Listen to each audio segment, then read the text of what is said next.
অখিল গগৈৰ দল আছে জানো? অখিল গগৈৰ দল আছে বুলি আমি নাভাবোঁ। অখিল গগৈ এটা ছিংগল মেন একনায়ত্ববাদী এটা সংগঠন বুলি আমি দেখিছোঁ।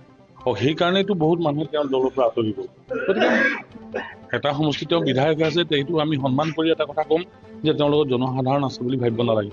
সিমানটো জনসাধাৰণটো অট'মেটিকেলি আপুনিও যদি কালি দল এটা খোলে আপুনি ইমান মানুহ পাই যাব। গতিকে অখিল গগৈৰ দলটোত তেওঁ নিজে জানিব তেওঁ শক্তিশালী হৈছে নে, কিন্তু আমাৰ দৃষ্টিকোণে কোনো কাৰণে শক্তিশালী হৈছে বুলি আমি নকওঁ। বিৰোধী মিত্ৰতাটো সম্ভৱেই নহয়। তেওঁলোকে কোনো কাৰণে বিৰোধী এক হ'ব পৰা কেপাচিটিয়ে নাই তেওঁলোকৰ চিন্তাধাৰা নাই। তেওঁলোকে বেলেগ কোনোবা যদি পূবত যায়, কোনোবা পশ্চিমত যোৱা দল, সকলোৱে মুখ্যমন্ত্ৰী হ'ব বিচাৰে আৰু সকলোৱে ২৬ত চৰকাৰ গঠন কৰিব খোজে।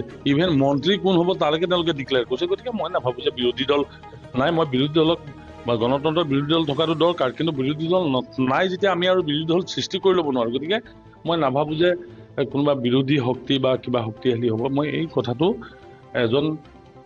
আপুনি যদি নাভাবে যে সাংসদ নহয়, সাধাৰণ মানুহ এই কথাটো কৰিব।